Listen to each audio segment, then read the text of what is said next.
Good morning everyone. ఈరోజు హిందూ అనాలిసిస్లో మనం మాట్లాడుకోబోయే మొదటి ఆర్టికల్ వచ్చేసి cabinet note for changes to SC scholarship plan ఏదైతే ఉంటుందో దానికి చేంజెస్ అనేవి చేశారంట. దీన్ని మనం సోషల్ జస్టిస్లో చదువుకుంటామండి, జిఎస్ పేపర్ 2లో. వెరీ ఇంపార్టెంట్ ఆర్టికల్, డీటెయిల్డ్గా మనం చదువుకోవాలి. జాగ్రత్తగా వింటే క్లియర్గా అర్థమైపోతుందమ్మా. Right, before analysing this article let me once talk about UPSC current affairs course. UPSC current affairs కోర్స్లో మీకు ఏమొస్తుంది అంటే డైలీ హిందూ అనాలిసిస్ వస్తుంది. డైలీ హిందూ అనాలిసిస్ యొక్క హ్యాండ్ రిటర్న్ పీడిఎఫ్ ఏదైతే ఉంటుందో, డీటెయిల్డ్ పీడిఎఫ్ ఏదైతే ఉంటుందో అది రావడం అనేది జరుగుతుంది. దాంతోపాటు మనం ఇక్కడ ఏవైతే ఎడిటోరియల్స్ కవర్ చేయట్లేదో ఆ ఎడిటోరియల్స్ విత్ నోట్స్ మీకు వస్తుంది. ఎడిటోరియల్ విత్ నోట్స్ అండి. దాంతోపాటు మీకు ఏమొస్తాయి అంటే ఎంసీక్యూ సెషన్స్ ఏవైతే ఉంటాయో ఎంసీక్యూ సెషన్స్ కండక్ట్ చేయడం అనేది జరుగుతుంది. They will be live sessions అనేవి కండక్ట్ చేస్తామండి. సో మీకున్న డౌట్స్ కూడా చక్కగా ఎంసీక్యూ సెషన్స్లో అడగొచ్చు. సో ఎంసీక్యూ సెషన్స్లో ఏం కవర్ అవుతాయి అంటే మీకు హిందూలో కవర్ అవ్వనటువంటి కరెంట్ అఫైర్స్ ఏవైతే ఉంటాయో, ఇండియన్ ఎక్స్ప్రెస్ కానీ, లేకపోతే బీబీసీ కానీ, లేకపోతే గార్డియన్ కానీ, వీటి దగ్గర నుంచి ఏవైతే కరెంట్ అఫైర్స్ ఉంటాయో ఇవన్నీ నేను డీటెయిల్డ్గా కవర్ చేయడం అనేది జరుగుతుంది. రైట్, సో మీరు చక్కగా నాకు డౌట్ క్లారిఫికేషన్ కూడా చక్కగా మీరు లైవ్ నాతో ఇంటరాక్ట్ కూడా అవ్వచ్చు. దాంతోపాటు మెయిన్ సెషన్స్ ఏవైతే ఉంటాయో మెయిన్ సెషన్ అనేది ఎవ్రీ సండే జరుగుతుందండి. ఆ వీక్లో వచ్చినటువంటి కరెంట్ అఫైర్స్ ఇది కూడా లైవ్ ఉంటుంది. ఆ వీక్లో వచ్చినటువంటి కరెంట్ అఫైర్స్ మీద క్వశ్చన్స్ మెయిన్స్లో ఎలా రావచ్చు, వాటిని మనం ఎలా అటెంప్ట్ చేయాలి, బిట్వీన్ లైన్స్ ఎలా చూడగలగాలి, ఇవన్నీ మీకు మెయిన్ సెషన్లో మీకు దాన్ని అలవాటు చేయించడం అనేది నా బాధ్యత. నెక్స్ట్ ఇంకేముంటుంది అంటే మనకు ఒక డెడికేటెడ్ యాప్ ఉంది. దానిలో కరెంట్ అఫైర్స్ టెస్ట్ అనేది ఎవ్రీడే పెడతాం. ఎవ్రీడే కరెంట్ అఫైర్స్ టెస్ట్ పెట్టడం వల్ల ఇంకాస్త ఏమైనా మిగిలిపోతే, క్వశ్చన్స్ ఏమైనా మిగిలిపోతే దానిలో విత్ ఎక్స్ప్లెనేషన్ టెస్ట్లో ఉంటాయి. అర్థమైందా? దాంతోపాటు మీరు ఎక్కడున్నారు కరెంట్ అఫైర్స్ ప్రిపరేషన్లో అని మీకు తెలుస్తుంది. సో అన్నీ ఆలోచించుకొని అర్థం చేసుకోవాల్సింది ఏంటంటే వెరీ కాంప్రహెన్సివ్గా మీకు సిఏ మొత్తం కరెంట్ అఫైర్స్ మొత్తం కవర్ అవ్వడం అనేది జరుగుతుంది. ఆలోచించండి, current affairs includes history, geography, economy, polity, మీకు అన్ని సబ్జెక్ట్స్ ఏవైతే ఉంటాయో అన్ని సబ్జెక్ట్స్ నుంచి క్వశ్చన్స్ ఉండడం అనేది జరుగుతుంది. సో ఒకటి ఇన్ డెప్త్ నేను ఎక్స్ప్లెయిన్ చేస్తానండి. ఎంసీక్యూ సెషన్స్లో ఏదో క్వశ్చన్ చెప్పి ఆన్సర్ చెప్పి అలా ఉండదు, ఇన్ డెప్త్ చెప్తాను ప్రతిదీ. మీకు క్లాస్లోనే రివిజన్ అనేది జరుగుతుంది. న్యాచురల్గా గుర్తుపెట్టుకోవడం ఎలాగో చెప్తాను. మీరు ఏం కంగారు పడక్కర్లేదు. ఒక్కటే నేను ఎప్పుడూ మాట్లాడతాను, నన్ను నమ్మి జాయిన్ అవ్వండి కోర్సులో. మీ నమ్మకం ఒమ్ము కాదు. ఇది ప్రశాంతి మేడం నెంబర్ అండి. ఒకసారి మేడంకి ఫోన్ చేయండి అమ్మ. మేడంకి ఫోన్ చేసి మీరు చక్కగా జాయిన్ అవ్వచ్చు. దాంతోపాటు నా మోడర్న్ హిస్టరీ క్లాసెస్ ఏవైతే ఉన్నాయో అవి నిన్నకాక మొన్నే స్టార్ట్ అవ్వడం అనేది జరిగింది. మీరు త్వరగా జాయిన్ అయితే మీకు చాలా లైవ్కి వెంటనే వచ్చేయచ్చు. అర్థమైందా? మొన్న మండే నుంచి స్టార్ట్ అయినాయండి. రైట్, ఫీజు ఎంత మోడర్న్ హిస్టరీ అంటే కేవలం 3,000 రూపాయలు మాత్రమే లైఫ్ టైం వ్యాలిడిటీతో వస్తుంది. దీనికి కాంప్లిమెంటరీగా మీకు టెస్ట్స్ కూడా ఏవైతే ఉంటాయో అవి కూడా లభిస్తాయి. ఆలోచించండి, చక్కగా కథల రూపంలో చెప్పుకుంటా, నేనే చెప్తాను. దాంతోపాటు నేను ఒక ఆప్షనల్ హ్యాండిల్ చేస్తున్నాను. ఆ ఆప్షనల్ ఏంటి అంటే యాంత్రో. నా టీచింగ్ స్టైల్ నచ్చినట్టయితే కాంప్రహెన్సివ్గా ఇప్పుడు ఎలా అయితే బైలింగియల్లో చెప్తానో అలాగే నీట్గా ఎక్స్ప్లెయిన్ చేస్తాను. రైట్, మీరు యాంత్రో యొక్క ఎసెన్స్ ఏదైతే ఉందో అది పట్టుకునేటట్టు చేస్తాను. దీని ఫీ ఎంత అంటే 20,000. ఇది 25,000 అయిపోతుందండి 1వ తారీఖు నుంచి. లైఫ్ టైం వ్యాలిడిటీ కోర్సు ఇది కూడా. మీరు ఒక్కసారి ఆప్షనల్ జాయిన్ అయితే లైఫ్ టైం వ్యాలిడిటీతో వస్తుంది. ఆలోచించండి. అండ్ ఇంకా మన ఇంపార్టెంట్ కరెంట్ అఫైర్స్ కోర్సు యొక్క ఫీజు చెప్పలేదు కదా. కరెంట్ అఫైర్స్ కోర్సు యొక్క ఫీజు 8,000 అండి. ఇది ఎంత అవ్వబోతుంది అంటే 10,000 అవ్వబోతుంది. ఫ్యూచర్లో 10,000 చేస్తున్నాం, అంటే 1వ తారీఖు నుంచే 10,000 చేస్తున్నాం. 8,000 ఏదైతే ఉంటుందో నెలకి 2,000 చెప్పుని మీరు చక్కగా కట్టుకోవచ్చు. ఆలోచించండి, మీకు చాలా వాల్యూ అడిషన్ ఉంటుంది. నన్ను నమ్మి జాయిన్ అవ్వండి, మీ నమ్మకాన్ని ఒమ్ము చేయను. అదొక్కటే నేను చెప్పగలను. రైట్, ఇప్పుడు ఈ ఆర్టికల్ ఏదైతే ఉందో దీన్ని అనలైజ్ చేద్దామో, జాగ్రత్తగా వినండి అమ్మ. రీసెంట్గా ఏం జరిగింది అంటే cabinet committee on economic affairs ఏదైతే ఉంటుందో ఇది కొన్ని చేంజెస్ అప్రూవ్ చేయడం అనేది జరిగింది. దేనికి చేంజెస్ అప్రూవ్ చేశారంట చూడండి. Post matric scholarship to students of scheduled castes అండి. దీన్ని సింపుల్గా ఏమంటాము అంటే పిఎంఎస్ఎస్సి అనడం అనేది జరిగింది. పోస్ట్ మెట్రిక్ అంటే అర్థం ఏంటి? 10వ తరగతి దాటిన తర్వాత పై చదువులు చదవాలనుకునేటటువంటి షెడ్యూల్డ్ క్యాస్ట్కి చెందినటువంటి పిల్లలు ఎవరైతే ఉంటారో వాళ్ళకి ఏం చేస్తారు? స్కాలర్షిప్ అనేది ఇస్తారు. అది ఈ ప్రోగ్రామ్ యొక్క లక్ష్యం. ఈ స్కీమ్ యొక్క లక్ష్యం. ఈ స్కీమ్లో కొన్ని చేంజెస్ అనేవి తీసుకురావడం అనేది జరిగింది. ఏంటా చేంజెస్ చూద్దాం, జాగ్రత్తగా వినండి. ముందు ఎలా ఉండేది, ఇప్పుడు ఏంటి. మొదట చేంజ్ దేనిలో తీసుకొచ్చారు అంటే ఫండింగ్ ప్యాటర్న్ ఏదైతే ఉంటుందో ఫండింగ్ ప్యాటర్న్లో చేంజ్ తీసుకురావడం అనేది జరిగింది. చూడండి ఏంటి ఫండింగ్ ప్యాటర్న్లో ముందు ఎలా ఉండేది అంటే, ముందు కమిటెడ్ లయబిలిటీ ఫార్ములా అనేది ఉండేది. ముందు వాడింది ఏంటి, కమిటెడ్ లయబిలిటీ ఫార్ములా. ఇప్పుడు దాన్ని ఏం చేశారు, సెంటర్ 60% భరించేటట్టు 40% స్టేట్ భరించేటట్టు తీసుకురావడం అనేది జరిగింది. ప్యాటర్న్ అనేది ఈ విధంగా మారింది. ఇప్పుడు మీరు తెలుసుకోవాల్సింది ముందు కమిటెడ్ లయబిలిటీ ఫార్ములా అంటే ఏంటి. సో తెలుసుకుందాం, జాగ్రత్తగా వినండి. కమిటెడ్ లయబిలిటీ ఫార్ములా అంటే ఇది దేనికి ఉంటుంది అంటే, మన సెంట్రల్లీ స్పాన్సర్డ్ స్కీమ్స్ ఏవైతే ఉంటాయో వాటికి ఉంటాయి. సెంట్రల్లీ స్పాన్సర్డ్ స్కీమ్స్ అంటే ఏంటి, సెంటర్ కూడా రాష్ట్ర ప్రభుత్వాలతో కలిపి ఒక స్కీమ్ ఫండింగ్ని పంచుకోవడం. అంటే ఫండ్ షేరింగ్ అనేది బోత్ సెంటర్కి స్టేట్కి మధ్య ఉంటే దాన్ని సెంట్రల్లీ స్పాన్సర్డ్ స్కీమ్స్ అంటాం. ఇక్కడ వరకు మీకు అర్థమైంది. సో ఏంటి ఈ కమిటెడ్ లయబిలిటీ ఫార్ములా అంటే ఏంటో చూపిస్తాను, జాగ్రత్తగా వినండి. నేను ఒక ఎగ్జాంపుల్తో చెప్తాను, జాగ్రత్తగా వినండి. Let's take a financial year. నేను మామూలుగా సో 5 year ప్లాన్ ఏదైతే ఉంటుందో అది తీసుకోండి. నేను మామూలుగా దీన్ని ఇది చేసుకుంటున్నానండి. 2015 నుంచి 2020 వరకు ఈ ఫైనాన్షియల్ ప్లాన్ని, ఈ 5 year ప్లాన్ని నేను తీసుకుంటున్నాను. రైట్. అయితే ఈ 2000 టెర్మినల్ ఇయర్ అంటారు, అంటే ఫైనల్ ఇయర్ అంటారు. ఒక ఫైనాన్షియల్ ప్లాన్లో టెర్మినల్ ఇయర్ అంటే ఏంటి, ఒక 5 year ప్లాన్లో టెర్మినల్ ఇయర్ అంటే ఏంటి, చివరి ఇయర్. 2020 ఏదైతే ఉంటుందో 2020లో ఒక స్కీమ్ మీద ఎంత ఖర్చు అయింది. సపోజు పలానా ఇప్పుడు ఈ మన తాలూకా పిఎంఎస్ఎస్సి స్కీమ్ మీదే 100 కోట్లు ఖర్చు అయింది అనుకోండి, మొత్తం బడ్జెట్. అర్థమైందా, 100 కోట్లు ఖర్చు అయింది. ఇప్పుడు మన తాలూకా ఈ కమిటెడ్ లయబిలిటీస్ ప్యాటర్న్ ద్వారా ఏం జరుగుతుంది అంటే, ఈ 100 కోట్లని 2020లో 100 అయింది. ఇప్పుడు నెక్స్ట్ ఫైనాన్షియల్ ఇయర్ స్టార్ట్ అవుతుంది. ఎక్కడి నుంచి ఎక్కడి వరకు, 2021 నుంచి 2025 వరకు కదా. ఈ 2021లో ఏదైతే ఉంటుందో, ఈ 2021లో రాష్ట్ర ప్రభుత్వాలు 100 కోట్లు పెట్టాలి. ఎవరండి పెట్టాలి, స్టేట్స్ పెట్టాలి తప్పకుండా.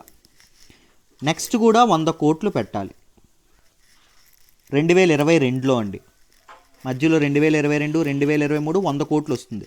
మళ్ళీ 2025లో చూడండి, ఇక్కడ చెప్తా, ఇక్కడ 100 కోట్లే అవుతాయా మరి సార్ అంటే 100 కోట్లు అవ్వవు. ఇప్పుడు సపోజ్ ఆ స్కీమ్ మీద ఖర్చు 110 కోట్లు అయింది అనుకోండి, ఈ ఎక్స్ట్రా 10 కోట్లు మాత్రమే ఎవరు పెడతారు, సెంటర్ పెడుతుంది.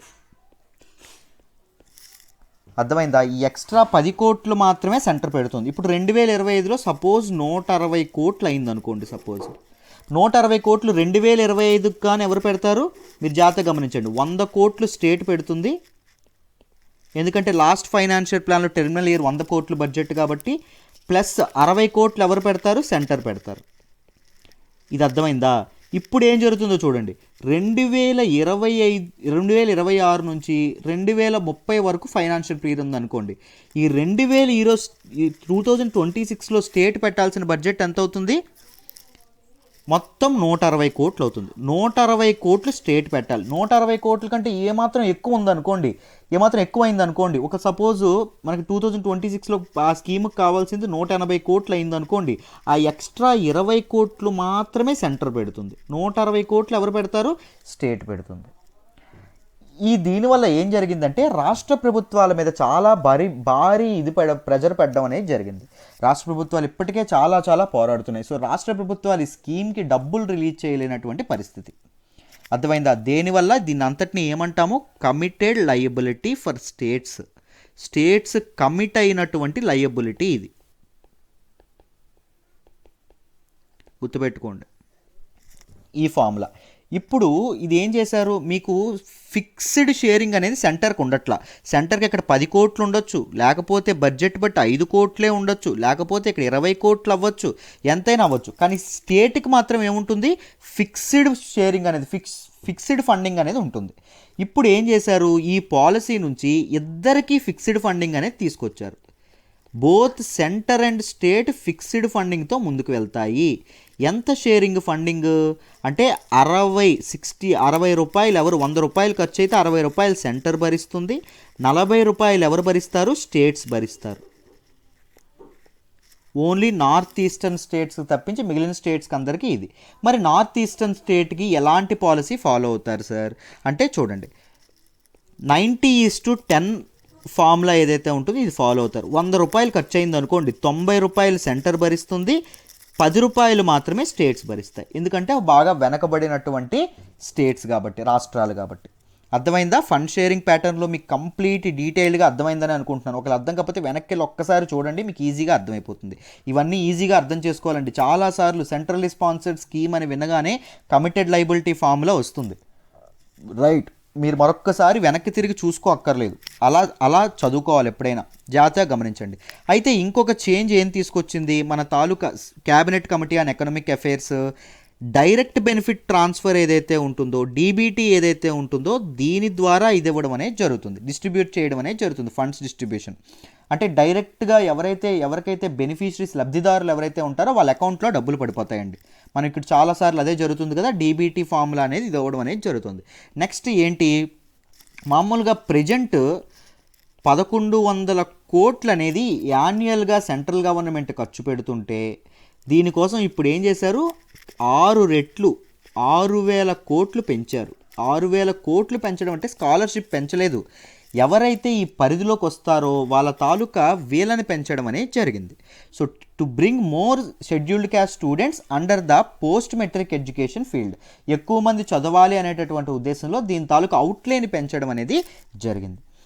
సెంటర్ 6000 కోట్లు ఇచ్చింది అనుకోండి, బడ్జెట్ షేరింగ్ ప్రకారం స్టేట్స్ ఎంత ఇవ్వాలి, ఫండింగ్ షేరింగ్ ప్రకారం 4000 కోట్లు ఇవ్వాలి. ఎందుకు 60:40 అనుకున్నాం కదా.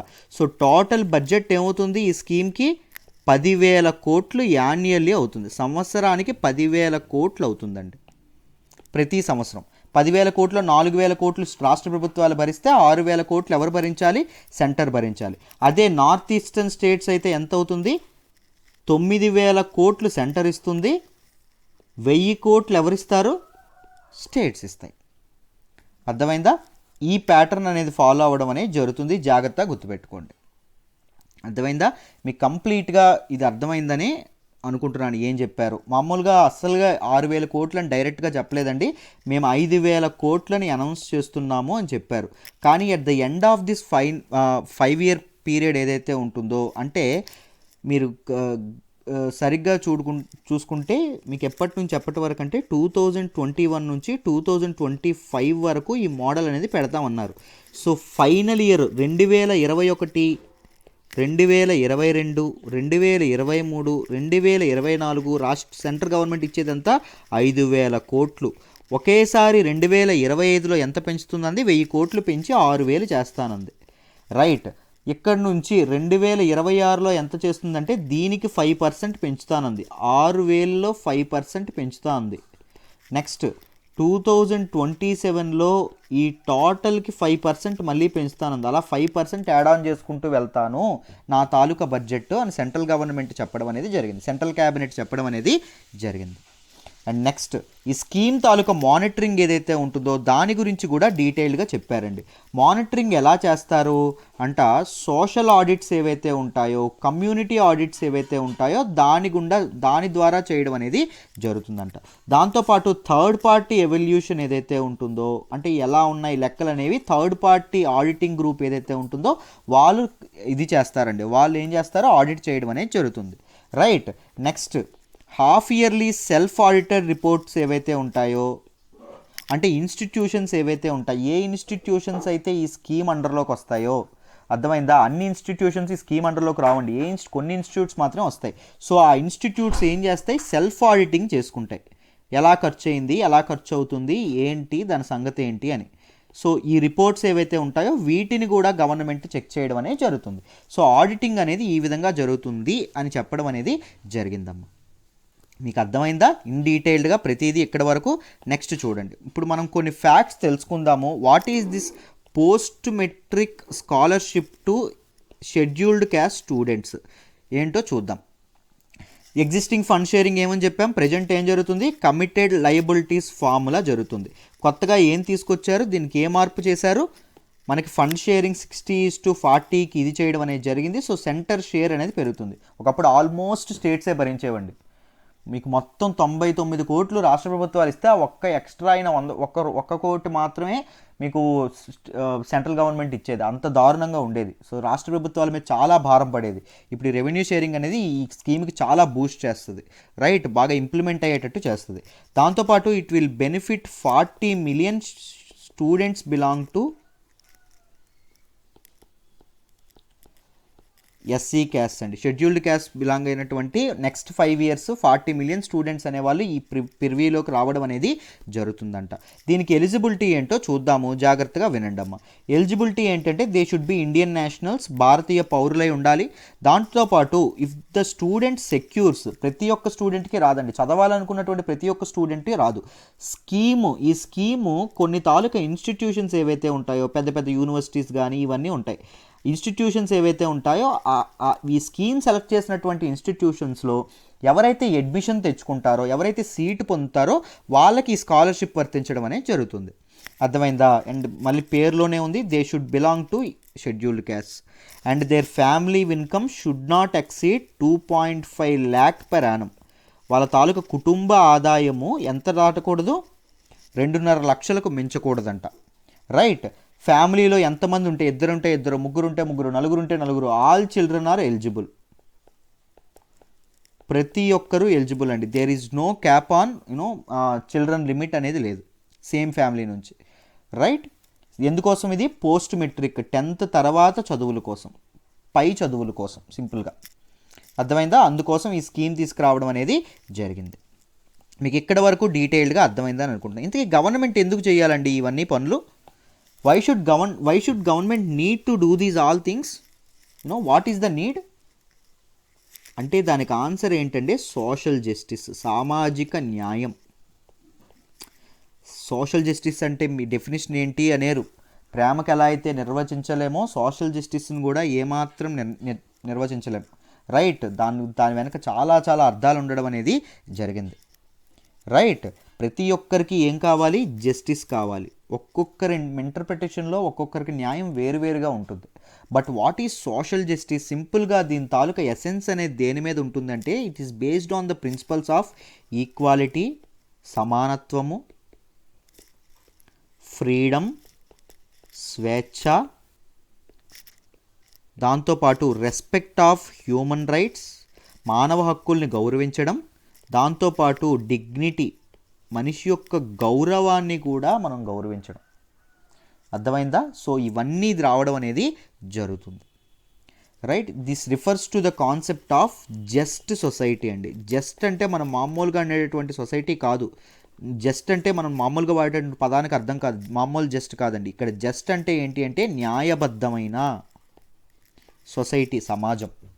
అర్థమైందా? ఒక న్యాయబద్ధమైనటువంటి, ఒక సమానత్వంతో ఉండినటువంటి, డిస్క్రిమినేషన్ లేనటువంటి ఒక గొప్ప సమాజం ఏదైతే ఉంటుందో అది నిర్మించాలంటే ఏం కావాలి? స్టేట్కి అంటే ప్రభుత్వాలకి, లేకపోతే మన తాలూకు దేశాలకి సోషల్ జస్టిస్ అనేది ప్రివైల్ అవ్వాలి. ఎక్కడ ఏ టెరిటరీ ఉందో ఆ టెరిటరీలో. సో ఈ విధంగా మీరు అర్థం చేసుకోవాలి in detail, right. I hope you understand this article in detail. ఏం చేంజెస్ వచ్చినాయి ఏంటి అని మీకు కంప్లీట్గా అర్థమైందని అనుకుంటున్నానమ్మా. Let me move to the next article. మనం మాట్లాడుకోబోయే నెక్స్ట్ ఆర్టికల్ వచ్చేసి Cairn Energy wins arbitration award. Very very important article regarding GS paper 3 అండి. ఎకానమీకి సంబంధించిన విషయాల్లో మాట్లాడుకుంటాను. జాగ్రత్తగా వింటే మీకు క్లియర్గా ఎక్స్ప్లెయిన్ చేస్తాను. ఆర్టికల్లో ఈజీగా అర్థమైపోతుంది. జాగ్రత్తగా వినండి అమ్మ. ఈ ఆర్టికల్ మీకు అర్థం కావాలంటే కొన్ని పదాలు అర్థం కావాలి. I will introduce you to some terminology. జాగ్రత్తగా టెర్మినాలజీ గమనించండి, మీకు ఈజీగా అర్థమవుతుంది. ఫస్ట్ టెర్మినాలజీ ఏంటి అంటే క్యాపిటల్ గెయిన్స్ ట్యాక్స్. పేరులోనే ఉంది క్యాపిటల్ గెయిన్స్ ట్యాక్స్. చూడండి దీని అర్థం ఏంటి అంటే సింపుల్గా నేను ఎగ్జాంపుల్తో చెప్తాను, చూడండి అమ్మ. సపోజ్ నేను ఒక కంపెనీ పేరు తీసుకుంటున్నాను, రిలయన్స్ అనుకోండి. ఇంకొక కంపెనీ తీసుకుంటున్నాను, సపోజ్ ఎంఆర్ఎఫ్ అనుకోండి. అర్థమైందా? ఎంఆర్ఎఫ్ అనుకోండి, 2 కంపెనీలు తీసుకున్నాను. ఇప్పుడు నేను ఏం చెప్తున్నాను అంటే ఎంఆర్ఎఫ్ ఏం చేసింది అంటే రిలయన్స్కి తన తాలూకా ఎసెట్స్ అనేవి అమ్మింది.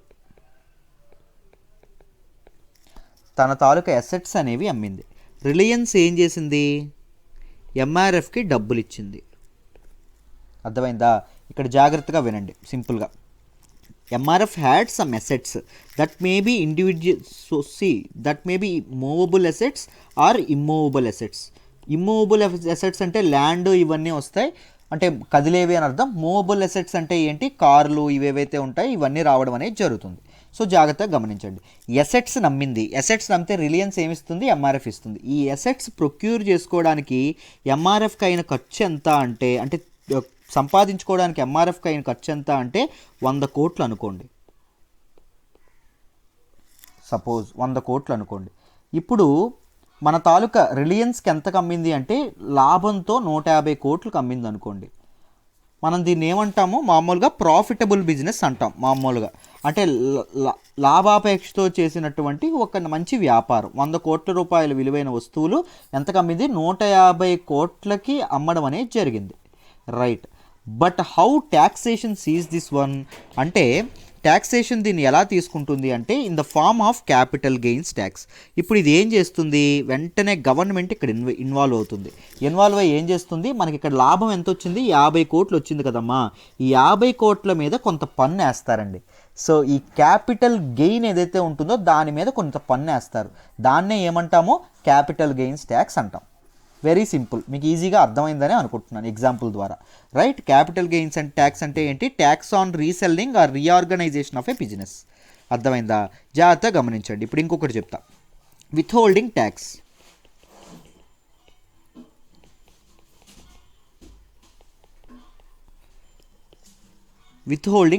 జాగ్రత్తగా గమనించండి. చూడండి, ఇప్పుడు రిలయన్స్ ఏం చేసింది?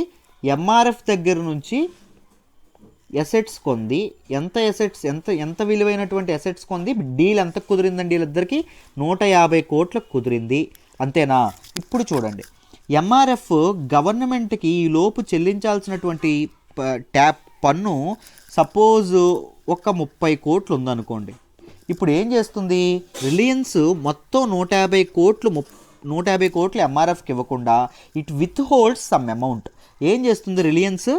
ఆ 30 కోట్లని డైరెక్ట్గా గవర్నమెంట్కి రిలయన్సే కట్టేస్తుంది. అండ్ మన ఎంఆర్ఎఫ్కి ఎంత ఇస్తుంది? 30 కోట్లు మేము ట్యాక్స్ కట్టాం మీది అని చెప్పి 120 కోట్లే ఇస్తుంది. ఏదైతే కంపెనీ కొనుక్కుంటుందో అది పని తప్పకుండా చేయాలండి. ఆ బాధ్యత వీళ్ళది. రైట్. గవర్నమెంట్ అనేది అలాంటి రూల్స్ ఫార్ములేట్ చేయడం అనేది జరిగింది. జాగ్రత్తగా గుర్తుపెట్టుకోండి. సో విత్ హోల్డింగ్ ట్యాక్స్ ఏదైతే ఉంటుందో విత్ హోల్డింగ్ ట్యాక్స్ కొనుక్కునేటప్పుడు ఒకవేళ పన్ను ఏదైనా ఉంది అని చెప్పి తెలిసిందనుకోండి, ఏదైతే ఈ సెల్లింగ్ కంపెనీ ఏదైతే ఉంటుందో దానికి పన్నులు ఏమైనా ఉన్నాయని తెలిసిందనుకోండి, డ్యూస్ ఏమైనా ఉన్నాయని తెలిసిందనుకోండి, అప్పుడు అది it should with hold that amount. జాగ్రత్తగా గుర్తుపెట్టుకోవాలి. నెక్స్ట్ ఏం చెప్తున్నాను అంటే రిట్రాస్పెక్టివ్ ట్యాక్స్. పేరులోనే ఉంది. ప్రతిదీ పేరు అర్థం చేసుకుంటే మీరు చక్కగా అర్థం చేసుకోవచ్చు. ఏం లేదు. రిట్రాస్పెక్టివ్ ట్యాక్స్ అంటే ఏంటి అంటే ఇది కూడా ఎగ్జాంపుల్ ద్వారా చెప్తున్నాను, జాగ్రత్తగా వినండి. మీకు ఏం జరుగుతుంది అంటే సపోజ్ రిలయన్స్ అనేది వ్యాపారం చేస్తుంది. ఎప్పటి నుంచో వ్యాపారం చేస్తుంది? 1950ల నుంచి వ్యాపారం చేస్తుంది అనుకోండి.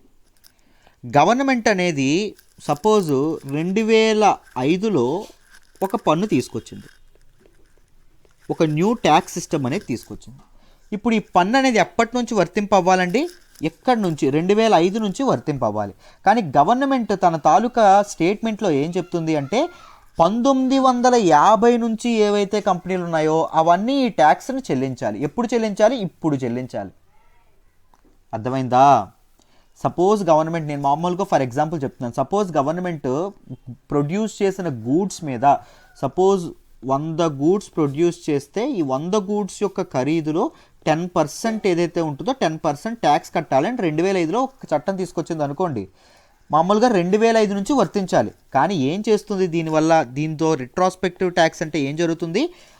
100 గూడ్స్ ఏవైతే ఉన్నాయో 1950 నుంచి ఏవైతే గూడ్స్ ప్రొడ్యూస్ అయ్యాయో ప్రతి ఒక్క గూడ్ మీద నువ్వు ట్యాక్స్ చెల్లించాలి.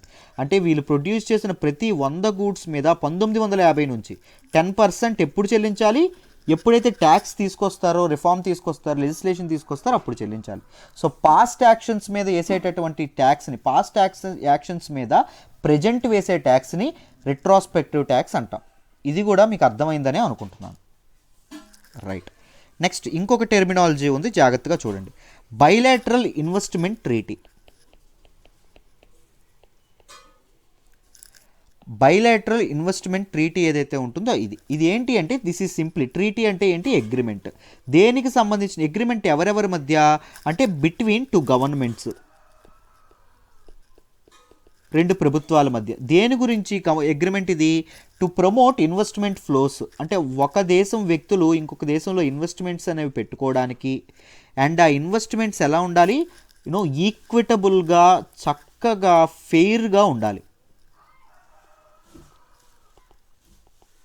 అంటే లేనిపోని ట్యాక్స్లు అనేవి అవతల కంట్రీ ఏదైతే ఉంటుందో వాళ్ళ తాలూకా కంపెనీల మీద వేయకుండా ఇలాంటి ఇన్వెస్ట్మెంట్స్ ఇవేవైతే ట్రీటీస్ ఏవైతే ఉంటాయో ఇవి చేసుకుంటారండి. Right. To protect international investors ఎవరైతే ఉంటారో వాళ్ళ రైట్స్ని ప్రొటెక్ట్ చేయడానికి. అర్థమైందా? సో ఇది జరుగుతుంది. నెక్స్ట్ మీకు ఇంకొక కాన్సెప్ట్ చెప్పాలి, ఆర్బిట్రేషన్. ఆర్బిట్రేషన్ అంటే ఏంటి? చూడండి జాగ్రత్త, ఏం లేదు, తెలిసిపోతుంది మీకు ఈజీగా. మామూలుగా ఏదైనా డిస్ప్యూట్ వచ్చిందనుకోండి, ఇద్దరి మధ్య గొడవ వచ్చిందనుకోండి, బిజినెస్ తగాదా వచ్చిందనుకోండి, ఎక్కడికి వెళ్తారు? కోర్టులకు వెళ్తారు. కోర్టులు ఎందుకు? అనవసరంగా కంపెనీల పరువు తీసుకోవడం, ఇది అది అని చెప్పి వీళ్ళు ఎక్కడికి వెళ్తారంటే ఒక ఆర్బిట్రేటర్ దగ్గరికి వెళ్తారు. ఆర్బిట్రేటర్ అంటే మీడియేటర్. ఈ డిస్ప్యూట్ ఎవరి మధ్య? సపోజ్ ఒక ఏకి ఒక బీకి మధ్య వచ్చిందనుకోండి. ఏ నుంచి కొంతమంది పీపుల్ ఎవరైతే ఉంటారో, బి నుంచి కొంతమంది పీపుల్ ఎవరైతే ఉంటారో వీళ్ళందరూ ఒక కామన్ జడ్జిని ఎన్నుకుంటారు, ఒక మధ్యవర్తిని ఎన్నుకుంటారు. ఇతన్ని ఏమంటారు? ఆర్బిట్రేటర్ అంటారు. అండ్ వీళ్ళ తాలూకా నామినీస్, ఏ తాలూకా నామినీస్ కొంతమంది ఉంటారు, బి తాలూకా నామినీస్ కూడా కొంతమంది జడ్జింగ్ ప్యానల్లో ఉంటారు. మామూలుగా ఆర్బిట్రేటర్స్ ఒకరే ఉండరండి. రైట్. వీళ్ళ తాలూకా నామినీస్ ఒకటిద్దరు ఉంటారు, వీళ్ళ తాలూకా నామినీస్ ఒకరిద్దరు ఉంటారు. వీళ్ళందరూ కలిపి ఒక జడ్జింగ్ ప్యానల్గా ఏర్పడతారు. జడ్జి ప్యానల్గా ఇది చేసి ఒకరి తాలూకా ఇవేవైతే ఉంటాయో వాటి అన్నింటినీ పరిశీలించి వీళ్ళు తీర్పు ఇవ్వడం అనేది జరుగుతుంది. సో ఇలా డిస్ప్యూట్ రెజల్యూషన్ కోసం ఇది ఒకటి ఏర్పాటు చేస్తారు. ఇప్పుడు మీకు ఇవన్నీ అర్థమైనాయి. సో ఇప్పుడు జాగ్రత్తగా ప్రజెంట్ న్యూస్లోకి వచ్చింది ఏంటి వచ్చిందో చెప్తాను, జాగ్రత్తగా వినండి. మామూలుగా ఏం జరిగింది అంటే India has been ordered to return up $1.4 billion, $1.4 billion to ఎవరు ఇవ్వాలండి? ఇండియా ఇవ్వాలి. ఎవరికి ఇవ్వాలి అంటే కైర్ ఎనర్జీ గ్రూప్ ఏదైతే ఉంటుందో ఈ కంపెనీకి ఇవ్వాలి. ఎంత ఇవ్వాలండి? $1.4 బిలియన్ ఇవ్వాలి. సుమారు 10,000 కోట్లు చెల్లించాలి అంటున్నారు. జాగ్రత్తగా గమనించండి. ఎందుకు చెల్లించాలి అంటే నేను ముందు చెప్పిన కాన్సెప్ట్స్ అన్నీ గుర్తుపెట్టుకోండి అమ్మ. కైర్ ఎనర్జీ ఏం చేసింది అంటే 2005-2006 ప్రాంతంలో ఇంటర్నల్ రీఆర్గనైజేషన్ ఏదైతే ఉంటుందో దానికి ఇదవ్వడం అనేది జరిగింది. What is this internal reorganisation అంటే లోపల వాళ్ళు గ్రూప్లో ఎవరైతే బోర్డు మెంబర్స్ ఎవరైతే ఉంటారో వాళ్ళు షేర్స్ అనేవి మార్చుకున్నారు, షేర్స్ అనేవి అమ్ముకున్నారు.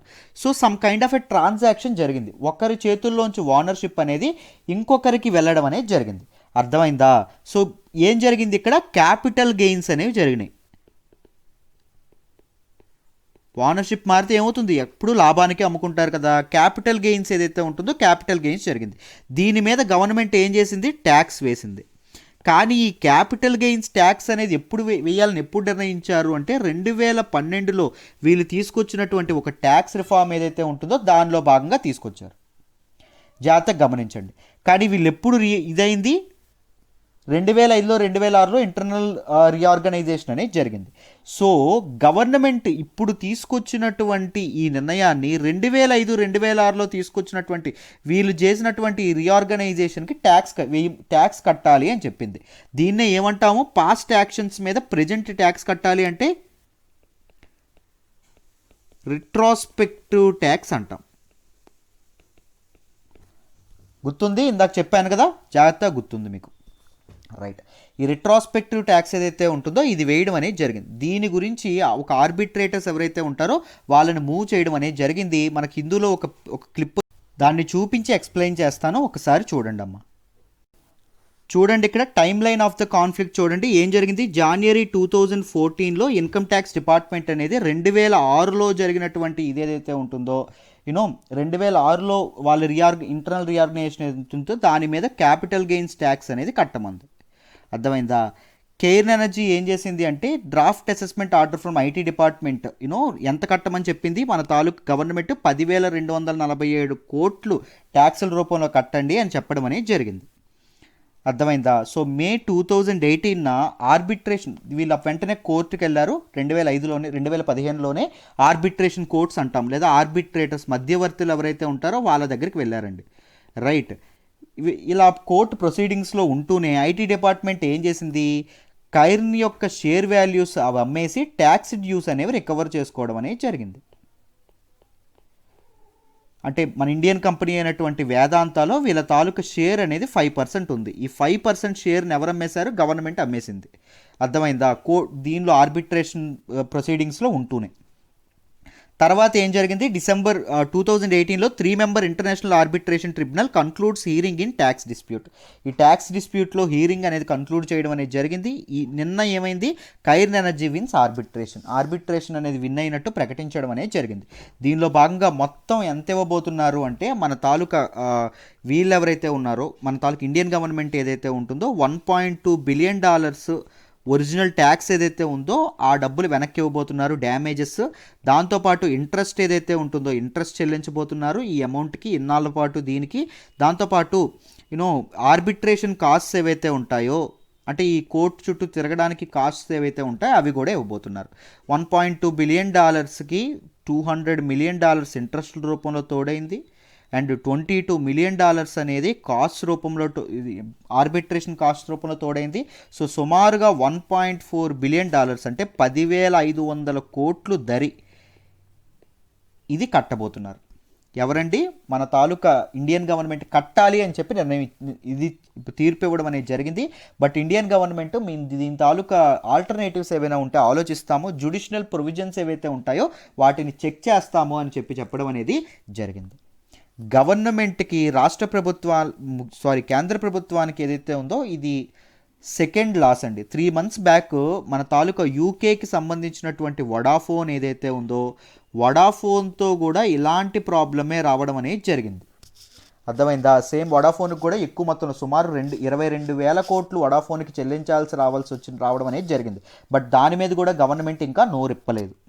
రైట్. ఎందుకు అంటే మనకు ముఖ్యంగా ఇండియాకి యూకేకి ఏం జరిగింది, ఒక ట్రీటీ చెప్పుకున్నాం గుర్తుందా, బైలేటరల్ ఇన్వెస్ట్మెంట్ ట్రీటీ ఏదైతే ఉందో అది జరిగింది. అంటే ఒకరి తాలూకు ఇన్వెస్టర్లను ఇంకొకరు ప్రొటెక్ట్ చేయాలి. ట్యాక్స్ టెర్రరిజం ఏదైతే ఉంటుందో దానికి పాల్పడకూడదు. ట్యాక్స్ టెర్రరిజం అంటే అథారిటీస్ కానీ గవర్నమెంట్ కానీ విచ్చలవిడిగా పన్నులనే వేసేయడం. ఎవరి మీద, ఫారిన్ ఇన్వెస్టర్స్ మీద ఎక్కువ వేస్తూ ఉంటారు. దీనికి పాల్పడకూడదు. మెయిన్స్కి వెరీ ఇంపార్టెంట్, దీని గురించి నోట్స్ తయారు చేసుకోండి, చాలా ఇంపార్టెంట్. ఈ బైలేటరల్ ఇన్వెస్ట్మెంట్ ట్రీటీ ఏదైతే ఉందో అది సైన్ చేసుకున్నప్పుడు ఒకరి ఇన్వెస్టర్లను ఇంకొకరు ప్రొటెక్ట్ చేసుకోవాలి. కానీ ఇలా రెట్రోస్పెక్టివ్ ట్యాక్స్ వేయడం అనేది చాలా తప్పు పద్ధతి అని చెప్పడం అనేది జరిగింది. అంటే పాస్ట్ యాక్షన్స్కి ఇప్పుడు మీరు లెజిస్లేషన్ తెచ్చి ఎలా వేస్తారండి అని చెప్పి ఇది చేయడం అనేది ఆర్బిట్రేటర్స్ చెప్పడం అనేది జరిగిందమ్మా. అర్థమైందా? దీని క్లోజ్ వాచ్ అనేది చేస్తూ ఉన్నారు ఫారిన్ ఇన్వెస్టర్స్. గవర్నమెంట్ దీని వెనక ఏ నిర్ణయం తీసుకుంటుంది ఏంటి అని. దీనివల్ల ఫారిన్ ఇన్వెస్ట్మెంట్స్ తగ్గే అవకాశం ఉంది ఇండియాలో.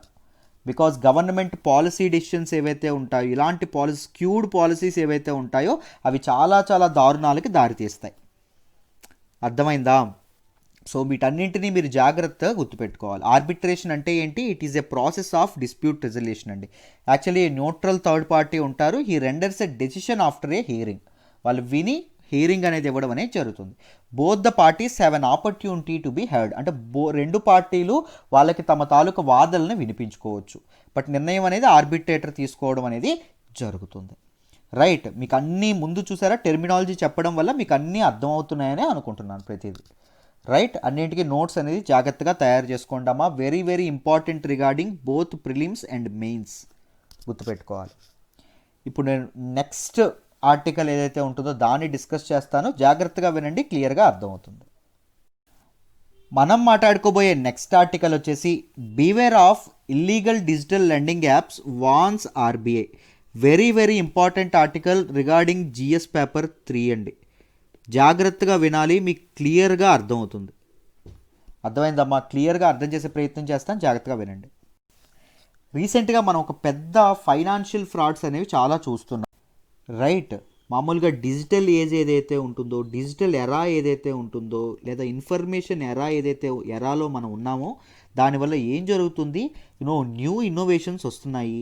మన జనాల జీవితాలు బాగు చేయడానికి, మన జీవన ప్రమాణాలు ఏవైతే ఉన్నాయో, లైఫ్ స్టాండర్డ్స్ ఏవైతే ఉంటాయో వాటిని ఇంప్రూవ్ చేయడానికి న్యూ ఇన్నోవేషన్స్ ఎలా అయితే పెరుగుతున్నాయో, ఈ ఫ్రాడ్స్టర్స్ ఎవరైతే ఉన్నారో, ఫ్రాడ్స్ చేసే వాళ్ళు ఎవరైతే ఉన్నారో వాళ్ళు కూడా పెరుగుతున్నారు. అర్థమైందా? రీసెంట్గా ఏం జరుగుతుంది, మనకి ఇప్పుడు చాలాసార్లు న్యూస్లోకి వస్తుంది. సమ్ డిజిటల్ లెండింగ్ ప్లాట్ఫామ్స్ ఏవైతే ఉన్నాయో, డిజిటల్ అంటే ఆన్లైన్లో, లెండింగ్ అంటే అప్పిచ్చేటటువంటివి, ప్లాట్ఫామ్స్ అంటే some platform like mobile apps, mobile applications. ఇవేవైతే mobile platforms and mobile apps ఏవైతే ఉన్నాయో, వాళ్ళ వాటి నుంచి జనాలకి దూరంగా ఉండండి, జనాలు మీరందరూ వాటి నుంచి దూరంగా ఉండండి అని చెప్పి మనకి ఆర్బీఐ రీసెంట్గా సజెషన్ ఇవ్వడం అనేది జరిగింది. ఎందుకు ఇవేం చేస్తున్నాయి అంటే సింపుల్గా చూడండి, ఇవి జనాలకి అప్పులు ఇచ్చి ఎక్సెసివ్ ఇంట్రెస్ట్ రేట్స్ ఏవైతే ఉన్నాయో అవి వేయడం అనేది జరుగుతుంది. దాంతోపాటు ఎడిషనల్ హిడెన్ ఛార్జెస్ ఏవైతే ఉంటాయో, హిడెన్ ఛార్జెస్ కూడా చాలా ఎక్కువ వేయడం అనేది జరుగుతుంది. దాంతోపాటు హెరాస్మెంట్ ఏదైతే ఉంటుందో, రికవరీ టైంలో దారుణమైనటువంటి హెరాస్మెంట్ అనేది చేస్తున్నారండి. రైట్, అసలు అన్యాక్సెప్టబుల్ హెరాస్మెంట్ అనేది చేయడం అనేది జరుగుతుంది. రైట్, దాంతోపాటు హై హ్యాండెడ్ రికవరీ మెథడ్స్ అనేవి ఉపయోగిస్తున్నారు. మీకు హై హ్యాండెడ్ రికవరీ మెథడ్స్ అంటే ఏంటో సింపుల్గా చెప్తాను. వీళ్ళు అసలు ఏం చేస్తారో వీళ్ళ మెకానిజం నేను చెప్తాను, కంగారు పడమాకండి. రైట్, మామూలుగా రికవరీ అనేది రికవరీ చేయడానికి చాలా మితిమీరిపోతున్నారు బాగా అని మనం అర్థం చేసుకోవచ్చు, చాలా వేధిస్తున్నారని అర్థం చేసుకోవచ్చు. Misuse of agreements to access, misuse of agreements. A agreements అంట, మొబైల్ యాప్ ఇన్స్టాల్ చేసుకున్న తర్వాత ఎవరైతే అప్పు తీసుకునే వ్యక్తి ఎవరైతే ఉంటారో ఆయన వాళ్ళకి కాంటాక్ట్స్, లొకేషన్, దాంతోపాటు వాళ్ళ తాలూకా మెసేజెస్ వీటన్నిటికీ యాక్సెస్ ఇస్తాడు. సో ఆ అగ్రిమెంట్స్ని వాళ్ళు మిస్యూజ్ చేస్తున్నారు అని చెప్పడం అనేది జరిగింది. RBI it urged people not to fall prey to such unscrupulous activities. అలాంటి దారుణమైన యాక్టివిటీస్ బారిన పడమాకండి, వాళ్ళ బారిన పడి ప్రాబ్లమ్స్ తెచ్చుకోకండి అని చెప్పడం అనేది జరిగింది. అర్థమైందా? దాంతోపాటు కేవైసీ డాక్యుమెంట్స్ ఏవైతే ఉంటాయో, ఆధార్ కానీ లేకపోతే ఇది కానీ మీకు తాలూకు పాన్ కార్డ్ కానీ, ఈ డాక్యుమెంట్స్ మీకు అన్ఐడెంటిఫైడ్ పర్సన్స్ ఎవరైతే ఉంటారో వాళ్ళతో షేర్ చేయకండి అని చెప్పారండి. దాంతోపాటు ఒక పోర్టల్ ఇచ్చారు, ఆ పోర్టల్లో ఏవైనా కంప్లైంట్స్ ఉంటే కంప్లైంట్స్ జారీ చేయండి అని చెప్పారు. దాంతోపాటు ఏవైతే ఆన్లైన్లో ఉన్నటువంటి డిజిటల్ లెండింగ్ ప్లాట్ఫామ్స్ ఏవైతే ఉన్నాయో వాళ్ళు తమ పార్ట్నర్షిప్తో ఉండేటటువంటి ఎన్బిఎఫ్సిస్ ఏవైతే ఉంటాయో వాటి నేమ్స్ని రివీల్ చేయండి, తప్పకుండా రివీల్ చేయాలి అని చెప్పడం అనేది జరిగింది. అప్ ఫ్రంట్ కస్టమర్కి రివీల్ చేయాలి అని. నేను సింపుల్గా దీని తాలూకు మెకానిజం చెప్పి తర్వాత చెప్తాను, జాగ్రత్తగా వినండి. వీ హ్యావ్ ఫస్ట్ బ్యాంకింగ్ గురించి మనం తెలుసుకోవాలి. బ్యాంక్ ఏం చేస్తుంది, డిపాజిటర్ల దగ్గర నుంచి డబ్బులు సేకరించి లోన్లు ఇస్తుంది. లోన్ ఇంట్రెస్ట్ 8%కి అప్పిచ్చింది అనుకోండి, డిపాజిటర్లకు ఎంత ఇస్తుంది, 6% మాత్రమే వడ్డీ రూపంలో తిరిగిస్తుంది. మిగిలిన 2% ఏమవుతుంది, బ్యాంక్కి స్ప్రెడ్ అవుతుంది. సింపుల్గా మనం లేమన్ టర్మ్స్లో ప్రాఫిట్ అనేస్తాం, బట్ ఇట్ ఈస్ ఎకానమికల్ టర్మ్స్లో స్ప్రెడ్ అంటారు. అర్థమైందా? బ్యాంకులు ఈ పని చేస్తాయి. ఇప్పుడు ఎన్బిఎఫ్సిస్ ఏం చేస్తాయో చూద్దాం. నాన్ బ్యాంకింగ్ ఫైనాన్షియల్ కంపెనీస్ ఏవైతే ఉంటాయో ఇవేం చేస్తాయి అంటే దే డోంట్ టేక్ డిపాజిట్స్, అవి డిపాజిట్స్ తీసుకోవు. They take loans from these banks. ఈ బ్యాంక్స్ ఏవైతే ఉంటాయో వాటి నుంచి లోన్స్ తీసుకుంటాయి. ఎంత లోన్ తీసుకుంటాయి, 8%కి లోన్ ఇచ్చింది కదా బ్యాంకు. ఇప్పుడు ఎన్బిఎఫ్సిస్ ఎవరు బయటకు ఎంతకి ఇస్తాయి, ఒక 12%కో 10%కో ఇస్తాయి. సో ఎన్బిఎఫ్సి యొక్క స్ప్రెడ్ ఎంత అవుతుంది, 4% అవుతుంది. 4% వీళ్ళకి లాభం అన్నట్టు. అర్థమైందా? సో లెండింగ్ అనే ప్రాక్టీసెస్ అనేవి ఎవరు చేయాలి? Registered NBFCs. ఎవరి దగ్గర రిజిస్టర్ చేసుకోవాలి? పెద్దన్న ఆర్బీఐ దగ్గర రిజిస్టర్డ్ చేసుకోవాలి. వీళ్ళు మాత్రమే అప్పులు ఇవ్వాలి. అర్థమైందా? And then in this digital era, in this in this information era ఒక కొత్తది రావడం అనేది జరిగింది. 21st సెంచురీలో ఆవిర్భవించినవి ఏంటి అంటే ఫిన్టెక్ కంపెనీస్. ఫైనాన్షియల్ టెక్నాలజీ అనేది రావడం అనేది జరిగింది. అంటే ఫైనాన్షియల్ సర్వీసెస్లోకి టెక్నాలజీ అనేది ఎంటర్ అవ్వడం అనేది జరిగింది. మీకు అర్థమైందా సింపుల్గా? సో మీరు క్రెడిట్ కార్డ్స్ కానీ లేకపోతే ఇవి కానీ అవి కానీ ఏవైతే ఉన్నాయో మనకి టెక్నాలజీని ఫైనాన్షియల్ సర్వీస్ అనేవి యాక్సెసిబుల్ చేయడానికి, ఫైనాన్షియల్ ఇంక్లూజన్ అనేది ప్రతి ఒక్కరికి ఫైనాన్షియల్ సర్వీసెస్కి యాక్సెసిబిలిటీ పెంచడానికి, ఫైనాన్షియల్ ఇంక్లూజన్ అనేది ఇది చేయడానికి ఏం చేశారు? జాగ్రత్తగా గమనించండి. ఇక్కడ మన తాలూకా ఫిన్టెక్ కంపెనీస్ ఏవైతే ఉంటాయో అవి ఆవిర్భవించడం అనేది జరిగింది. ఇప్పుడు చూడండి అమ్మ, ఎన్బిఎఫ్సిస్ ఏం చేస్తాయి? కంపెనీలకు కానీ పీపుల్కి కానీ లోన్స్ ఇస్తాయి. ఇప్పుడు కొత్తగా ఏం జరిగింది అంటే దీస్ ఫిన్టెక్ కంపెనీస్ ఏవైతే ఉన్నాయో అవి వీళ్ళతో తోడవడం అనేది జరిగింది. Because they can't lend money, వాళ్ళకి సరైన రిజిస్ట్రేషన్ ఉండదు రైట్ మనీ ఇవ్వడానికి. సో వీటికి తోడే ఈ ఫిన్టెక్ కంపెనీ ఏం చేస్తాయి? ప్రజలకు కానీ కార్పొరేట్స్ కానీ లోన్ తీసుకోవడానికి ఒక ప్లాట్ఫామ్ని అవి తయారు చేస్తాయి. వాటి దగ్గర ఏముంటుంది? టెక్నాలజీ ఉంటుంది కదా, ఒక ప్లాట్ఫామ్ని తయారు చేస్తాయి. ఒక మొబైల్ యాప్ లాంటిది అనుకోండి. ఈ ప్లాట్ఫామ్ నుంచి ఎవరు తీసుకుంటారు లోన్స్? మామూలు కంపెనీస్ కానీ పీపుల్, రిటైల్ పీపుల్ ఎవరైతే ఉంటారో వాళ్ళు తీసుకుంటారు. అర్థమైందా? ఇప్పుడు చూడండి, ఇప్పుడు వీళ్ళకి నిజంగా అప్పిచ్చింది ఎవరు అంటే ఈ ఎన్బిఎఫ్సిస్ ఇచ్చినట్టండి. ఈ ఎన్బిఎఫ్సి ముసుగులో ఎవరుంటారు? ఈ ఫిన్టెక్ కంపెనీస్ ఉంటాయి. జాగ్రత్తగా గమనించండి, మళ్ళీ చెప్తా. మన తాలూకా ఎన్బిఎఫ్సిస్ ఏవైతే ఉంటాయో ఎన్బిఎఫ్సిస్కి ఫిన్టెక్ కంపెనీస్ ఏమందిస్తాయి? సింపుల్, మనీ అందిస్తాయి, టెక్నాలజీ అందిస్తాయి. ఎన్బిఎఫ్సిలు ఏం చేస్తాయి? కంపెనీలకి పీపుల్కి డబ్బులు ఇవ్వడం అనేది జరుగుతుంది సింపుల్గా. అయితే వసూలు చూడండి, రికవరీ సిస్టమ్ ఎలా ఉంటుందో చూద్దాం. ఈ రికవరీ సిస్టమ్ ఎవరు చూసుకుంటారు అంటే దాంతోపాటు లెండింగ్ ప్లాట్ఫామ్ ఎవరు చూసుకుంటారంటే ఈ ఫిన్టెక్ కంపెనీస్ చూసుకుంటాయి. ఎన్బిఎఫ్సిస్ ఎంటర్ అవ్వదు, దాని తాలూకు నేమ్ ఉంటుంది అంతే. బయట మొత్తం వెనకంతా చేసేది ఏంటి? ఇది. సో రికవరీ కాల్ సెంటర్లో పెట్టి రికవరీ అనేది ఇవే చేసుకుంటాయి. దాంతోపాటు ఏం చేస్తాయి? అప్పులు ఇచ్చేటటువంటి లెండింగ్ ప్లాట్ఫామ్ ఏదైతే ఉంటుందో దాని మెయింటెనెన్స్ కూడా ఈ ఫిన్టెక్ కంపెనీసే చూసుకుంటాయి. అర్థమైందా? జాగ్రత్తగా గమనించండి. ఎన్బిఎఫ్సిస్ రికవరీ చెయ్యవు, ఫైనాన్షియల్ ఫిన్టెక్ కంపెనీస్ ఏవైతే ఉంటాయో అవి చేస్తాయి. అర్థమైందా? సో ఎన్బిఎఫ్సిస్కి డబ్బు ఎవరిస్తారు మరి? దానికోసం అని చెప్పి ఫిన్టెక్ కంపెనీస్ అనేవి ఇవ్వడం అనేది జరుగుతుంది. ఇలా జరుగుతుంది. దీన్ని మైక్రో ఫైనాన్స్ లెండింగ్ అని కూడా అంటారు. ఎందుకు అంటే దీని మ్యాక్సిమం టికెట్ సైజ్ ఎంత ఉంటుందంటే 20,000, బిలో 20,000 రూపీస్ మాత్రమే వీళ్ళు ఇవ్వడం అనేది జరుగుతుందండి. They target poor people. Poor people ఎవరైతే ఉంటారో వాళ్ళని వీళ్ళు టార్గెట్ చేస్తారు. 20,000, కేవలం 20,000 రూపాయల లోపు మాత్రమే డబ్బులు 2,000, 3,000, 5,000 ఇలా ఇస్తూ ఉంటారు. దానికి చాలా ఎక్కువ మొత్తంలో దాని తాలూకా ఇంట్రెస్ట్ అనేది వసూలు చేయడం అనేది జరుగుతుంది. అయితే ఈ రికవరీ ప్రొసీజర్ అప్పు ఇవ్వడం తప్ప అంటే తప్పు కాదు. ఫైనాన్షియల్ ఇంక్లూజన్ అనేది అవసరం, ప్రతి ఒక్కరికి డబ్బుకి అవసరానికి ఇస్తున్నారు, కరెక్టే. కానీ రికవరీ ప్రొసీజర్స్ ఏవైతే ఉన్నాయో, హిడెన్ ఛార్జెస్ ఏవైతే ఉన్నాయో, హెరాస్మెంట్ ఏదైతే ఉందో అవి చాలా ఎక్కువ అవుతున్నాయి. దాంతోపాటు ఈ ఫిన్టెక్ కంపెనీస్ మ్యాక్సిమం ఫండెడ్ ఎవరు అంటే చైనా అండి. ఎక్కువగా చైనీస్ ఫార్మ్స్ ఏవైతే ఉంటాయో అవి వాళ్ళ డబ్బులు తింటున్నాయి, వాళ్ళ రక్తాన్ని తాగుతున్నాయి హెరాస్మెంట్ చేసి. అందుకోసం అని చెప్పి ఇది చాలా సీరియస్ కన్సర్న్ అవ్వడం అనేది జరిగింది. మీరు గమనిస్తే తెలంగాణలో 3 చనిపోయారు రైట్. ఆంధ్రప్రదేశ్లో ఒకరు ఆత్మహత్య ప్రయత్నం చేశారు రైట్. చాలా చాలా జరుగుతుంది. వీళ్ళు ఏం చేస్తారు అంటే అమ్మ చూడండి, మామూలుగా వీటి తాలూకా ఇదేం జరుగుతుందో చెప్తాను, జాగ్రత్తగా చూడండి. దిస్ ఈజ్ ఏ మొబైల్లో ఏముంటుంది? మొబైల్ యాప్ ఉంటుంది. We have to install that app or from play store. ఈ యాప్ను మనం ఇన్స్టాల్ చేసుకుంటాం. ఇన్స్టాల్ చేసుకోగానే they want us to sign in. ఎలా సైన్ ఇన్ చేయడానికి మొబైల్ నెంబరు, ఈమెయిల్ ఐడి ఏదైతే ఉంటుందో ఈమెయిల్ ఐడి అడుగుతారు. మనం సైన్ ఇన్ అవుతాం. దాని తర్వాత ఏమంటారు అంటే జాగ్రత్తగా గమనించండి, దాని తర్వాత ఏమంటారు అంటే Aadhaar card and pan card యొక్క కేవైసీ ఏదైతే ఉంటుందో అది అడుగుతారు.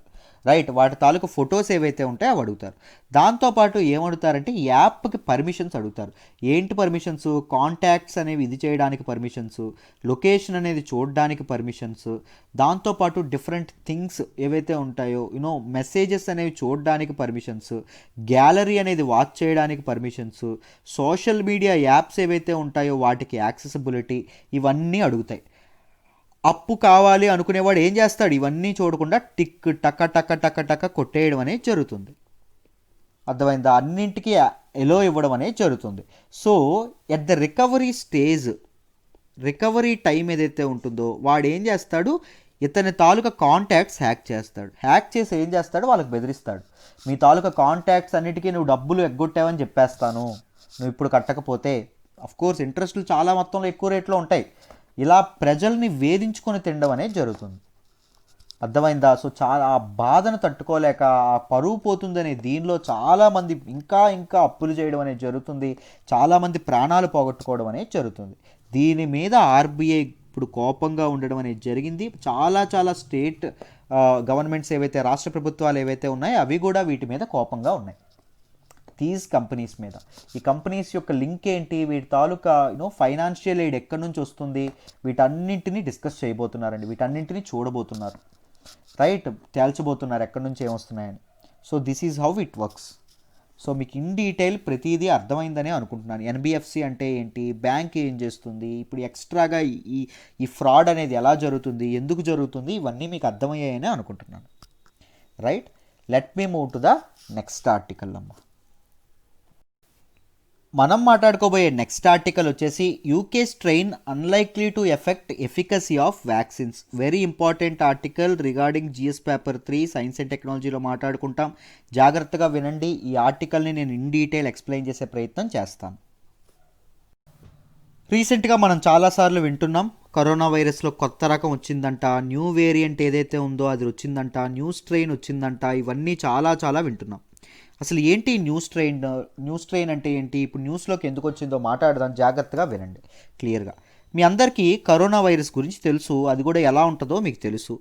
రైట్, జాగ్రత్తగా చూడండి. I call this one as corona virus. స్పైక్స్తో చక్కగా ఉంటుంది కదా. రైట్, కరోనా వైరస్ ఏం చేస్తుంది? ఒక మనిషి బాడీ ఏదైతే ఉంటుందో బాడీలోకి ఎంటర్ అవుతుంది. బాడీలోకి ఎంటర్ అయిన తర్వాత ఏం చేస్తుంది? It tries to replicate. బాడీలో ఏం చేస్తుంది? బాడీ లోపలండి ఇదంతా ఏం జరుగుతుంది? దాని తాలూకా పిల్లలు పెడుతుంది. రైట్, దాని తాలూకా నెంబర్ అనేది పెంచుతుంది. సో ఒక కరోనా వైరస్ లోపలికి ఎంటర్ ఏం చేస్తుంది? 100 కరోనా వైరస్లు సృష్టిస్తుంది. అర్థమైందా? చూడండి జాగ్రత్తగా. ఈ కొత్త వైరస్ని సృష్టించేటటువంటి టైంలో దీన్ని కాపీయింగ్ ప్రొసీజర్ అంటాం. కాపీ చేస్తుంది, తన తాలూకు రెప్లికేట్ చేస్తుంది. ఈ కొత్త వైరస్ని సృష్టించే క్రమంలో ఇట్ అండర్గోస్ సమ్ చేంజెస్. ప్రతిదీ సక్రమంగా జరగాలనుందా జీవితంలో? అలాగే అక్కడ కూడా సక్రమంగా జరగాలని లేదు, ఏదో ఒక చేంజ్ అనేది వస్తుంది. ఆ చేంజ్ని ఏమంటాము అంటే మ్యూటేషన్ అంటాం. మళ్ళీ జాగ్రత్తగా చెప్తాను వినండి, ఏం లేదు. కరోనా వైరస్ ఏదైతే ఉందో అది మన బాడీలోకి ఎంటర్ అవ్వగానే మన తాలూకా సెల్స్ ఏవైతే ఉంటాయో సెల్ వాల్ మీద ఉన్నటువంటి ఒక రిసెప్టార్ మీద అటాక్ చేస్తాయి. ఈ ఇవి రిసెప్టార్స్ అండి. ఈ రిసెప్టార్స్ ఏంటి అంటే ACE2 రిసెప్టార్స్. గుర్తుపెట్టుకోండి, ఈ ACE2 రిసెప్టార్ ఏదైతే ఉంటుందో దీనికి మామూలుగా కరోనా వైరస్ ఏం చేస్తుంది? దాని తాలూకా స్పైక్ని అటాచ్ చేయడం అనేది జరుగుతుంది. చూడండి, నేను ఎలా అటాచ్ చేస్తానో సేమ్ అలాగే అటాచ్ చేస్తుంది. అర్థమైందా? అటాక్ చేసి ఇది ఏం చేస్తుంది? మెల్లగా లోపలికి రావడం అనేది జరుగుతుంది. లోపలికి వచ్చేస్తుంది. లోపలికి వచ్చిన తర్వాత ఈ కరోనా వైరస్ ఏదైతే, కరోనా వైరస్ని ఏమంటాము అంటే ఆర్ఎన్ఏ వైరస్ అంటామండి. అంటే సింగిల్ స్ట్రెయిన్ ఆర్ఎన్ఏ అనేది దాని మధ్యలో ఉంటుంది మెంబ్రెయిన్లో. సో ఈ ఆర్ఎన్ఏ ఏం చేస్తుంది? ఈ RNA it tries to replicate different RNAs.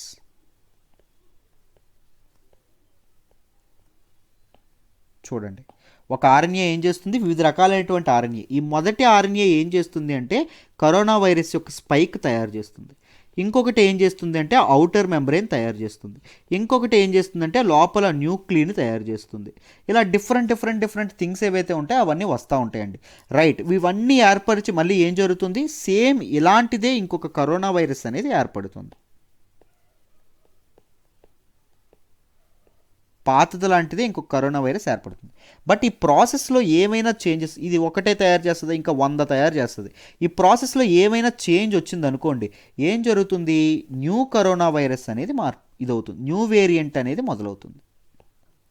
This is a new, ఇది కూడా SARS-CoV-2నే, బట్ సమ్ చేంజెస్ ఉంటాయి. దీని ముక్కులాగా దీని ముక్కు ఉండదు, దీని కళ్ళులాగా దీని కళ్ళు ఉండవు. రైట్, ఒకే ఇది కానీ డిఫరెంట్గా ఉండడం అనేది జరుగుతుంది. సింపుల్గా ముక్కు కళ్ళు అని మామూలుగా చెప్పాను. స్పైక్స్ ఏవైతే ఉంటాయో స్పైక్స్ ఒకలా ఉండవు, మెంబ్రెయిన్ ఏదైతే ఉంటుందో మెంబ్రెయిన్ ఏదైతే ఉండదో సమ్ చేంజెస్ ఉంటాయి. ఇప్పుడు కొత్త వేరియంట్ ఏది వచ్చిందో దాని గురించి మాట్లాడదాము, జాగ్రత్తగా వినండి. మన తాలూకా మెయిన్ కరోనా వైరస్ని ఏమంటాము చూడండి అమ్మ, జాగ్రత్తగా ఇక్కడ క్లియర్గా అర్థం చేసుకోవాలి. కాన్సెప్చువల్ నాలెడ్జ్ ఉంటే మీరు ఎన్నిసార్లు చెప్పినా హ్యాపీగా ఇంకొకరికైనా చెప్పగలరు. This is SARS-CoV-2. ఇది దేనిగా మారింది అంటే కొన్ని చేంజెస్ అనేవి దీనిలో వచ్చినాయి. చేంజెస్ అనేవి దీనిలోకి వచ్చి వేరే కరోనా వైరస్గా ఇది వేరియంట్గా మారడం అనేది జరిగింది. దీని పేరేంటి, వేరియంట్ అండర్ ఇన్వెస్టిగేషన్ 2020-12-01. అర్థమైందా? దీని తాలూకు వేరియంట్ నేమ్ ఏంటి, VUI 2020-12/01. దీని తాలూకు వేరియంట్ జాగ్రత్తగా గుర్తుపెట్టుకోవాలి. అర్థమైందా? ఇవి అడుగుతూ ఉంటారండి క్వశ్చన్స్. సో ఈ న్యూ వేరియంట్ ఏదైతే ఉందో ఈ న్యూ వేరియంట్లో మొత్తం దీనికి తేడా ఎన్ని తేడాలు ఉన్నాయంటే 23 మ్యూటేషన్స్ జరిగినాయి, 23 చేంజెస్ జరిగినాయి. అంటే 23 చోట్ల దీనిలాగా ఇది లేదంట. అర్థమైందా? తేడాగా ఉండడం అనేది జరిగింది. మొత్తం 23 మ్యూటేషన్స్ అనేవి జరగడం అనేది జరిగింది. కానీ దీని తాలూకా మెయిన్ మ్యూటేషన్ అనేది ఎక్కడ జరిగింది, ఇంపార్టెంట్ మ్యూటేషన్ ఏంటి అంటే ఈ 23 మ్యూటేషన్స్లోకెల్లా N501Y అండి. చెప్తాను చూడండి మళ్ళీ. ఈ 23 మ్యూటేషన్స్లో 13 మ్యూటేషన్స్ ఎక్కడ జరిగాయి అంటే ఓన్లీ స్పైక్ మెంబ్రెయిన్ దగ్గరే జరిగాయంట. ఈ స్పైక్స్ ఏవైతే ఉంటాయో అవి వేరువేరుగా ఉన్నాయి దీనికి. అర్థమైందా? అక్కడే చేంజెస్ అనేవి జరిగాయి. ఈ 13 కల్లా మామూలుగా వెరీ డేంజరస్ ఏంటి అంటే N501Y మ్యూటేషన్. ఇది చాలా చేంజ్, ఈ చేంజ్ అనేది తీవ్రమైనటువంటి ప్రభావం చూపిస్తుందంటే ఎలాగా, స్పైక్ ప్రోటీన్ అనేది త్వరగా అటాచ్ అయ్యేటట్టు చేస్తుంది. స్పైక్ ప్రోటీన్ త్వరగా సెల్స్కి అటాచ్ అయితే ఏం జరుగుతుంది, ట్రాన్స్మిసిబిలిటీ అనేది పెరుగుతుంది, ట్రాన్స్మిషన్ అనేది పెరుగుతుంది. విపరీతంగా వైరస్ అనేది ఒకరి నుంచి ఒకరికి పెరగడం అనేది జరుగుతుంది. మామూలు SARS-CoV-19 100% ట్రాన్స్మిసిబిలిటీ రేట్ ఉందనుకోండి, దీనికి ఎంత ఉంది అంటే 170%. అంటే ఇట్ హ్యాస్ బీన్ 70% ఇంక్రీజ్. ఏకంగా 70 ట్రాన్స్మిషన్ రేట్లో 70% ఇంక్రీజ్ ఉండడం అనేది జరిగింది. రైట్, దాంతోపాటు రిప్రొడక్టివ్ నెంబర్ ఎంతైతే ఉంటుందో R అంటాము. రిప్రొడక్టివ్ నెంబర్ అంటే ఒక వ్యక్తి ఎంతమందిని ఇన్ఫెక్ట్ చేయగలడు అని అర్థం. రైట్, ముందు SARS-CoV-19 ఒక పర్సన్ ఇన్ఫెక్ట్ చేయగలిగితే ఇది 1కి 0.4 కలిపింది. 0.4 నెంబర్ పెంచడం అనేది జరిగింది. మీకు అర్థమైందా ఎంత పెరుగుతుందో? రైట్, సో ట్రాన్స్మిషన్ అనేది విపరీతంగా పెరిగిపోతుంది. ఒకప్పుడు ఒక కరోనా వైరస్ పేషెంట్ ఒక్కడిని మాత్రమే అటాక్ చేస్తే ఇప్పుడు 1.5 వ్యక్తిని అటాక్ చేయడం అనేది జరుగుతుంది. సో అలాంటి అంత మొత్తంలో ట్రాన్స్మిషన్ అనేది పెరిగే అవకాశం ఉంది. బట్ సివియారిటీ పెరుగుతుందా లేదా, దీనివల్ల మన తాలూకా ఈ సివియారిటీ ఏదైతే ఉంటుందో అది పెరుగుతుందా లేదా అంటే దాని గురించి ఎటువంటి ఎవిడెన్సెస్ లేవండి, దాని గురించి ఎటువంటి ఎవిడెన్సెస్ ఇవ్వలేదు. అర్థమైందా? సో ఇప్పుడు నేను ఏవైతే చెప్పానో ఈ మాత్రమే చెప్పారు. దాంతోపాటు ఈ ఆర్టికల్లో ఇంకొద్ది విషయాలు ఏం చెప్పారు అంటే వ్యాక్సిన్స్ ఏవైతే ఉంటాయో వ్యాక్సిన్స్ ఈ కొత్త వేరియంట్ మీద పని చేయట్లేదు అని ఆధారాలు అయితే లేవు, చక్కగా పని చేయొచ్చు అనే చెప్తున్నారు. ఎందుకంటే ఈ వ్యాక్సిన్స్ కనిపెట్టేటప్పుడు మన తాలూకా సైంటిస్టులు ఎవరైతే ఉన్నారో సైంటిస్టులు దేని మీద అటాక్ చేయడానికి ఎక్కువ కాన్సన్ట్రేషన్ అంటే స్పైక్ ప్రోటీన్స్ అండి. కరోనా వైరస్కి మిగిలిన వైరస్కి తేడా ఏంటి అంటే ది స్పైక్ ప్రోటీన్ స్ట్రక్చర్. ఈ కరోనా వైరస్ చుట్టూ ఉండేటటువంటి ఈ స్పైక్ ప్రోటీన్ ఏదైతే ఉంటుందో అదే తేడా, మీరు జాగ్రత్తగా గమనిస్తే. అర్థమైందా? సో ఈ స్పైక్ ప్రోటీన్స్ ఏవైతే ఉంటాయో ఈ స్పైక్ ప్రోటీన్స్ మీద ఎక్కువ కాన్సన్ట్రేట్ చేయడం అనేది జరిగింది. బట్ స్టిల్ మనం ఆగిపోదామా, ఏం చేయక్కర్లేదా అంటే లేదు. డిసీజ్ ప్యాటర్న్స్ ఎలా ఉన్నాయి, దాంతోపాటు వ్యాక్సిన్ ఎంత ఎఫిషియన్సీతో ఈ కొత్త న్యూ వేరియంట్ ఏదైతే ఉందో ఈ న్యూ వేరియంట్ మీద పనిచేస్తుంది, ఇలాంటి విషయాలు ఏవైతే ఉన్నాయో అవన్నీ కన్సిడర్ చేయాలి. So it's unlikely that a single change would make the vaccine less effective. ఒక సింగిల్ చేంజ్ అనేది లెస్ ఎఫెక్టివ్ అవుద్దని చెప్పలేం, కానీ కాన్సన్ట్రేషన్ అయితే మనం తప్పకుండా పెట్టాలి. దాంతోపాటు నాన్ ఫార్మాక్యూటికల్ మెజర్స్ ఏవైతే ఉన్నాయో, అంటే మందులు వేసుకోకుండా కరోనా వైరస్కి మెజర్మెంట్స్ ఏంటి, ఫిజికల్ డిస్టెన్సింగ్ ఏదైతే ఫిజికల్ డిస్టెన్సింగ్, లేకపోతే మనం మాస్క్ పెట్టుకోవడం ఏదైతే ఉందో మాస్క్ పెట్టుకోవడం, హైజీన్ పాటించడం ఏదైతే ఉందో హైజీన్ పాటించడం, ఇవన్నీ జాగ్రత్తగా చెయ్యాలి అని చెప్పి వే ఫార్వర్డ్లో చెప్పారండి. రైట్, రీసెంట్గా దీని గురించి ఎడిటోరియల్ కూడా వచ్చింది. మన కరెంట్ అఫైర్స్ కోర్స్ వాళ్ళ కోసం నేను ఎడిటోరియల్ కూడా డీటెయిల్డ్గా చేశాను ఈ టాపిక్ మీద. సో వీటన్నింటినీ గుర్తుపెట్టుకోవాలి. అండ్ అగైన్, ఒకవేళ యాంటీబాడీస్ కరోనా వైరస్ యొక్క యాంటీబాడీస్తో ప్రాబ్లం లేకపోయినా మనకి టీ ఇమ్యూనిటీ అనేది ఉంటుంది బాడీలో, అది బాగానే పనిచేస్తుంది అని చెప్పడం అనేది జరిగింది. ఏంటి సార్ ఈ టీ ఇమ్యూనిటీ అంటే చెప్తాను చూడండి.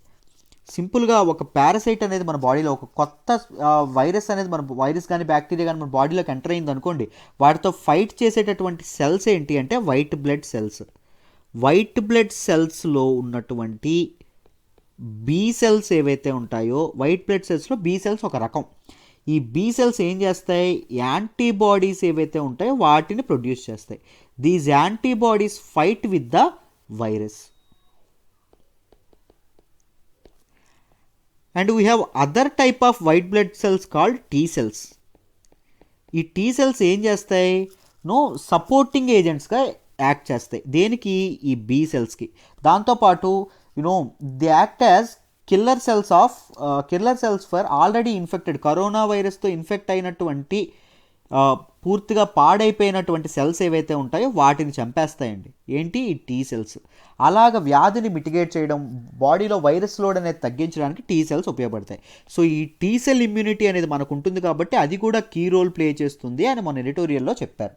రైట్, నేను ఎడిటోరియల్లో కూడా డీటెయిల్డ్గా డిస్కస్ చేశాను.